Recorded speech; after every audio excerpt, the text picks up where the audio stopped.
You know, being a gaming YouTuber can be kinda tough sometimes. We're always moving on to the next new game to play and don't always have time to keep playing games we were vibing with, like Helldivers 2. Man, that was such a good time. We played a ton of it and put out a great review, but we haven't had time to keep up with it since. And you know what? I do miss spreading democracy with the boys and shooting up alien bugs while drinking a piping hot cup of Liberty. Thankfully, slower months like April and May are the perfect time to go back and play a backlog game or just one you want to play more of. But if you're like, nah, I just want to keep playing new games, then you've come to the right place, where we talk about all the co-op games that came out last month, what co-op games are coming out in the next month, and any co-op news in between. It's the Co-op Monthly for April. Let's get started. If you're starting to feel like this is the year of early access, you're not alone in that. As you'll see, the month of April is pretty light without it, so hopefully you're a risk taker and don't mind hopping into games before everyone else. On the very first day of April, we got the opposite of a fool's joke, a legitimate present in the form of content warning.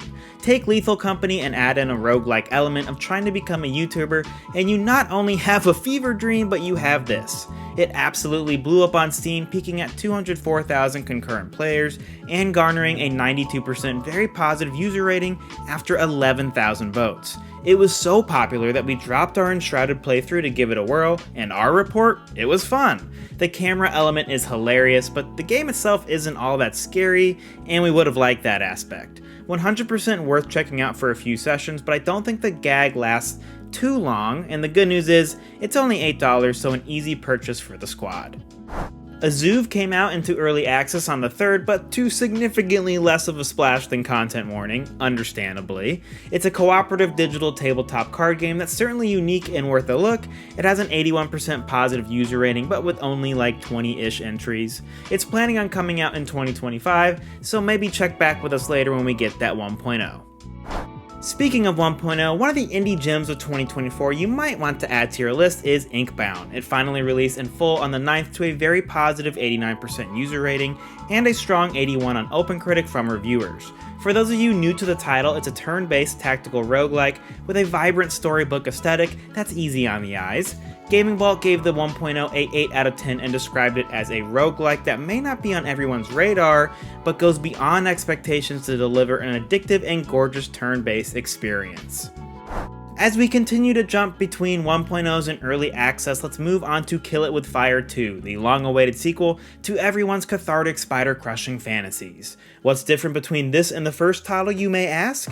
I couldn't tell you, but it looks like an easy one to me. I'm not alone in that sentiment, as it has a 95% very positive rating from Steam users, despite its early access content load. As the developers so aptly put it, maybe it's time to grab your 3 least arachnophobic friends and join the campaign against all of spider kind.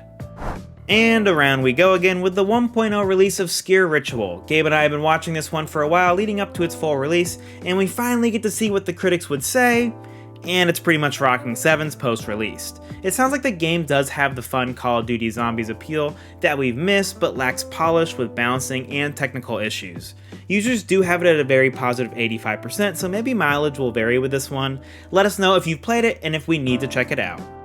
Ready Steady Ship is ready to be the next Overcooked in your life, having shipped on the 19th to steady reviews. Nailed it. But actually, I'm pleasantly surprised to see how well this little title has done for itself, with a strong 79 on OpenCritic and a mostly positive 74% from users on Steam. This is made by a small development team, so if this looks up your alley, support it on every console available and PC. We've got 2 more early access games to cover here, starting with Rotwood, a game that has always been high on our wishlist since we first saw footage of it several years ago. They surprised us with a sudden drop into early access on the 24th, and it's sitting at a mostly positive 70% from user scores. Gabe actually got to playtest this, and we've already got a preview up on the channel, so we're going to wait until the 1.0 in the next year or two to come back to it, but he loved what he played. Worth adding to your wishlist or backlog or subscribing here to get updates as we start the slow trek towards 1.0. Rotwood wasn't the only game that decided to get the drop on us with a surprise early access release. Metaghost, the breaking show, did the same on the same day. Not only that, but it's also an action roguelike with a distinct style and appeal. The idea here is you're live streaming and trying to get higher grades for more visually stunning performances, and the likes and dislikes will either aid or hinder you on the field. What I'm seeing here looks like a ton of fun, so I've got it circled as a game that'll probably be launching into 1.0 in early to mid 2025, and we're gonna be there to check it out. Like I said, April and May are the perfect time to catch up on some of the bigger titles from the first quarter of the year, but if you're somehow totally caught up, then here's some new games releasing next month to add to your playlist. If you're a fan of scuba diving, especially with 29 other people, then you might want to take a look at Endless Ocean Luminous. Announced as part of Nintendo's Partner Showcase in February, this is the first installment of Endless Ocean we've gotten since 2009. Like I said, it features 30-player online co-op as you explore the ocean floor, scan some animals, and do some synchronized swimming, I guess. The game is set to release exclusively for the Nintendo Switch on May 2nd, which may line up with us publishing this video. If so, we'll make sure to check back on reviews next month. Also releasing on May 2nd is Surmount. This is a 2-player local co-op climbing sim we actually checked out during last year's Steam Next Fest. It's a quirky little title that we're actually playing right now ahead of release. Wait, let me double check if I can say that. Yep, we're good. We're still pretty early on it. We've had some good laughs and also a couple frustrating moments, but we'll save our full thoughts for a potential review. If you're interested in it, it's coming out on PC and Switch. Not only is this the year of early access, but it's also low-key the year of games leaving early access. It's a nice full circle moment for us to see V Rising finally launch its 1.0 update on May 8th, since it was the first early access game we played on our brand new PCs back in 2022. It so happened that we gave it our highest honor that year as we proclaimed it the best co-op game of 2022. The new update is adding simply too much for me to go over here, but there is a new final boss in the form of none other than Mr. Dracula himself. Now, if you ask me, we should be teaming up with Mr. Dracula to take over the human world, but I guess this is one of those this town ain't big enough for the two of us situations, oh well. We talked about Homeworld 3 as part of our big every major co-op game coming this year video, and after a minor delay, it is finally almost here. Homeworld 3 is a sci-fi RTS game that I wager most people would play in single player or online PvP, but you'll be happy to know this sequel also includes a pretty sick roguelike co-op mode called War Games. The mode itself does not look tacked on at all. It actually looks super deep and it supports 4-player online co-op, so check it out when Homeworld 3 comes to PC on May 13th. I talked about Baladins in our 15 indie co-op games to put on your radar video, so it should be on your radar already if you watched that, but regardless, it finally got a release date for May 15th. This is a choose your own adventure RPG game featuring 4-player local and online co-op, and it's coming exclusively to PC. All of your actions shape the outcome of your campaign, and it looks super approachable, like a baby's first Baldur's Gate 3 kind of game. Check out the trailer for yourselves, especially this last part where the singer totally pops off with the vocals. The Baladins hymn. This is it, their time is now. Baladins. So here's a cool announcement. MultiVersus is launching on all platforms bar the Switch on May 28th. Now, if you're asking yourself, wait, didn't this game come out already? Well, yes, but also no. According to Warner Bros., MultiVersus was actually a long open beta, except no one actually knew that. The game was since taken down and will now relaunch towards the end of the month. We actually had a pretty good time with the game before, so I'm excited to see what they're changing this time around, if anything at all. Before we move on to our next segment, let me take a quick second to tell you about our sponsor for this video, people like you. Or rather, it could be you if you choose to support us on Patreon like our other Patreon producers, PuffBro, Christian Weeks, Brandon Hatcher, and some other really cool people. We launch our Patreon for those looking for a way to help support the channel and also get a couple cool benefits on the side, like access to our monthly newsletter, our Patreon exclusive Q&A videos, or even a 10% off merch code. Plus, each tier grants you a producer credit at the end of every video. If you choose to support us at any of these tiers, a huge thank you to you. We love doing this channel and this Patreon helps to make that happen. Now let's get back to the show. While April may not have many big co-op titles releasing, it does have a ton of news stories. Let's get the updates on existing titles before we move on to more. Wizard with a Gun ran a multiplayer beta right at the end of March and the beginning of April to increase the co-op from 2 to 4 players. That's awesome. Wizard with a Gun was a title that we mostly enjoyed despite its flaws, but the co-op was the best aspect, so adding on more players is the right move. When will we get that 4-player mod, you ask? Well, on April 23rd, we got a tweet saying it would be here soon, so maybe by the time of posting this video, it'll be available. Let's ask future editing Andrew if that's true. Sweet, thanks future me, he always knows what to say in situations like this. Warhammer 40k Darktide continues its trek to fully fledged banger with the Path of Redemption update that was freely dropped mid-month. It's smaller with additions like cosmetics, rewards, and an enemy type, all good and fun, but we're still waiting for that big content drop to bring us back. As any good Warhammer fan knows, when the Emperor calls, you answer, but he's still sending weak signals for now. Powerworld got a couple of different news bits dropped this month, starting with a tease of its upcoming PvP arena mode during the III initiative. There wasn't much there, it was literally 15 seconds of footage, but it did confirm it for 2024. Then we got another trailer during the ID at Xbox showing off a more substantial update of 4 brand new pals and a flamethrower? This game never ceases to amaze me. Not going to lie, these pals actually do look unique for the first time ever, so maybe they're trying to turn over a new leaf, albeit a really burned one. That update did get a slightly more firm release date of this summer. Brotato is a top-down arena shooter roguelike where you play as a potato, wielding up to 6 weapons at a time to fight off hordes of aliens. I just read that verbatim off the Steam page, and I can confirm by looking at this footage, that is exactly what's happening here. It released last year to overwhelmingly positive Steam reviews, and is getting both some new content and the addition of 4-player local co-op. Pro tip, this is on all consoles, but most notably Game Pass, so bro it up with your bros on the best box for bros we know, the Xbox. Or just play it somewhere else, I don't know. Raven's Watch dropped its Fall of Avalon update, bringing the final chapter, custom game modes, and a smattering of other new features. What's important is this final chapter was the final checkpoint on the roadmap, which means that Q3 launch is right around the corner. Gabe and I have this circled as a game we'll be playing and covering for the channel, so here's another opportunity for me to say, subscribe now to hear more later. My personal prediction, we get an August 6th release date, book it now. Vampire Survivors got a co-op update earlier this year, making it viable for a co-op monthly mention whenever it decides to bring new content.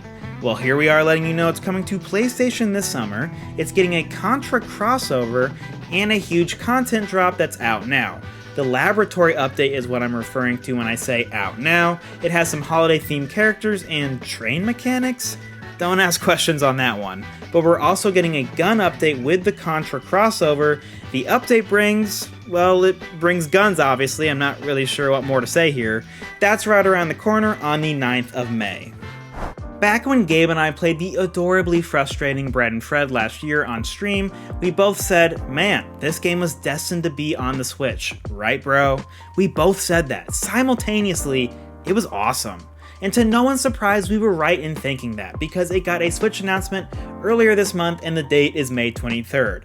It's a fun little indie that forces you to use momentum to swing your way up an increasingly difficult and challenging mountain, worth a few nights of fun if you have the extreme patience that we both exhibited on stream that night. How Risk of Rain 2 is still getting updates 4 years later astonishes me, and this isn't even the DLC Seekers of the Storm that's coming out later this year. The Devotion update brings a new area, new artifacts, and an alternate skin to play as the prisoner from Dead Cells because why not? The rich get richer with this fantastic game, and it's all free coming soon. My Time at Sandrock is getting a cross-platform multiplayer update this summer and showed a brief glimpse of it here. This game has a very positive 89% right now on Steam, so we're hoping any kinks from the co-op at launch have been ironed out. Okay, this next one is a little bit crazy. War Tales came out a year ago and shocked us all by being one of the most immersive turn-based tactics sims available, and it included co-op. Gabe and I played it and can confirm it was awesome. But now they're releasing an update that makes this not just a mercenary sim, but a tavern sim at the same time. I love it, and I have zero doubts the team crushed this DLC because it's available right now. Another title that was awesome back when we played it at launch, but is getting better and better with every update, is Remnant 2. Its second DLC has arrived in the Forgotten Kingdom and includes a new archetype, new levels, bosses, weapons, enemy types. Chances are they've knocked it out of the park again. And hey, while we're here, let's just do a review roundup on it. It's sitting at an 82 on OpenCritic with Fextra Life giving it an 8.4. I love these guys because they're the kings of dissecting deep action RPGs like Remnant 2, so let's see what they had to say. The Forgotten Kingdom is a pleasing crafted expansion that breathes new life into the world of Remnant 2. With its solid lore, engaging gameplay, new items to collect, and low price of $9.99, it stands as a shining example of what DLC should strive to be in modern gaming. I don't know about you guys, but I am sold. Just a couple of more updates to finish out this block. It feels like forever ago, but at the end of last year we got the launch of Lords of the Fallen. Gabe and I played it, and while it did show promise, it lacked the polish we expect from the best in the genre, especially in co-op. Since then, the developers have worked on a heap of improvements. Frame rate issues, crashes, online stability, reduced enemy density, more balanced boss difficulty. It's been a lot. With that out of the way, they're launching their final free update with 1.5 that adds the ability to add modifiers of your choosing to your playthrough, like random loot drops or permadeath. It's an interesting take on adding replayability to the genre that we haven't seen before. Not sure if it's for me, but I appreciate the effort. Let us know if you've played this since launch and have noticed improvements during your time in the game. I'd love to hear that it's finally lived up to its potential. Our final update is for Granblue Fantasy Relink, getting both a 1.2 update already available and a 1.3 update next month. Both updates add new characters as well as new quests, improvements, and sigils to work with. I'm actually playing through the game right now, and I gotta say, I really like it. Expect my detailed thoughts later, but the combat is great, the campaign is short and sweet, and the characters all feel unique to play. Glad I came back to this and listened to a lot of your comments on seeing it through.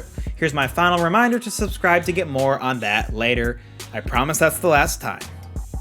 As you can probably tell, we had a bunch of showcases this month from III, Indie World, and the recent ID at Xbox, giving us plenty of news for upcoming titles, so let's dive into it.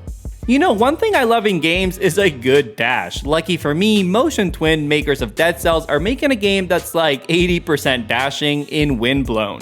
We got the announcement for this 3-player roguelite at the Game Awards last year, but didn't get to see much of the game until now. We got a chunky gameplay trailer a couple weeks ago showcasing some cool bosses, abilities, and a whole lot of dashing. Still no release date for its early access launch, so hopefully we get a concrete date soon.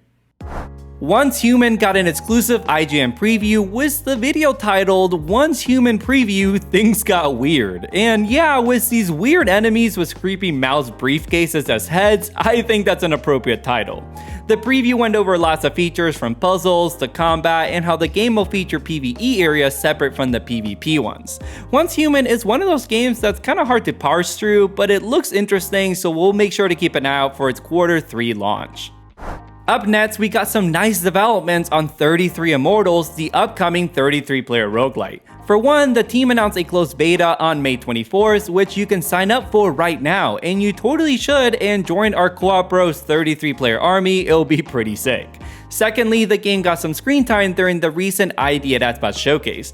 This trailer showcases a fight against one of the game's big bosses, and it honestly looks like a ton of fun. We're very excited to get our hands on it for the beta, so make sure you join our Discord so we can all link up come May 24th. Streets of Rogue 2 also got a new gameplay trailer showcasing its very wacky open world sandbox, as well as some of its character classes like Hacker, Chef, Ninja, and Werewolf. This game has a crazy sense of humor with a character class called Investment Banker. Yeah, I'm wondering how that one works. Seriously, it's a really fun trailer, so make sure you go check it out for yourself. We got a ton of news out of the very first III Initiative Showcase, a showcase dedicated to indie games put on by indie developers. It was pretty cool actually. Lots of stories you've heard so far are from that, and so was this first look at gameplay from Wizard of Legend 2. The trailer showcased a boss fight as well as some 4-player co-op gameplay, and it looks pretty sick. I wasn't sold on the art style at first, but it's growing on me. No word on the release date yet, so be sure to wishlist the title if it sounds up your alley. One more update out of the III showcase, Cat Quest 3 got a release date and it's now set to release this fall on August 8th. This is a cute 2.5D action RPG featuring 2-player local co-op. The trailer showcased some combat, including some naval combat, and I also noticed that you can both customize your little pirate feline, which is a nice touch I must say. Teenage Mutant Ninja Turtles Splintered Fate is a 4-player co-op roguelite featuring everyone's favorite Ninja Turtles. Thing is, you could only play the game on mobile iOS devices. Well, that's changing as Nintendo announced a port of the title during their recent Indie World showcase. It'll be a timed Nintendo Switch exclusive coming this July before heading to other consoles later this year. This is great news because the game has always looked awesome, and hey, maybe we'll finally get a chance to play it for ourselves. Last announcement for this block, and it coincides with the recent ID at Xbox showcase. Honestly, the showcase was super mid, but this game, Farah the Sundered Tribes, sounded kinda cool. It's a mix of genres featuring open world, monster hunting, survival and RPG elements, and what they call village or tribe management. It sounds really ambitious, and credit to this tiny trailer, it definitely piqued my interest. Combat looked a bit floaty, but I'd still love to check it out sometime. It's coming to Xbox and PC sometime this year, and hopefully we get a demo sometime soon. And finally, let's end this April monthly with a few brand new game announcements. Jump Ship is a mission-based co-op space adventure announced earlier this month, and guys, it is looking super ambitious. This is like Overcooked in space for adults, and I'm here for it. It looks like it has space combat, ship management, first-person shooter elements. I mean, that's a lot for an indie team. IGN got to play a short session and walked away very impressed, so I'm hoping development can continue positively and we get to see this at its fullest potential in the next few years. Check out that preview if you want to board the hype train, or should I say, hype ship. Undermine 2 is a gorgeous pixel art action roguelike with local 2-player co-op. You can unlock multiple characters with unique abilities, discover branching pathways with unique regions, and add abilities to your character as you gain experience. I've never played or honestly even heard of Undermine, but I love what I'm seeing here with its sequel. Like any upcoming indie, we highly suggest you wishlist this on Steam to help the developer out. Never Alone 2 is a unique title, and that's being created using an inclusive development process with the Alaskan Native community. The story is from Native writers and has been passed down through the generations to reach our screens here today.